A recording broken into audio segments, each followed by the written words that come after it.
শেষ দশকে ইতিকাফ করবে, আল্লাহ পাক তার আমলনামায় 2টা উমরা এবং হজের সওয়াব দান করে দিবে। এজন্য আমরা এই ইতিকাফ করতে কারা কারা তৈরি আছি? কারা কারা তৈরি আছি? আল্লাহু আকবার। কারা কারা তারা থাকবো? যুবক তরুণ ভাই তারা ইতিকাফ পারবো, তারাই।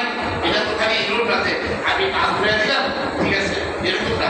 কারণ এত হাজিরা দিতে করছি না, আপনাদের এখানে হাজিরা গেলেন, আমি তো আবার 20 তারিখে হাজিরা মুরব্বীরা কারা কারা আছে? আলহামদুলিল্লাহ, 1 জন, 2 জন, 3 জন, 4 জন, 5 জন, মাশাআল্লাহ, 6 জন, 7 জন, 8 জন, 9 জন, 10 জন, 10 জন পাইছি। 3 আসন কাবিলা, মাশাআল্লাহ।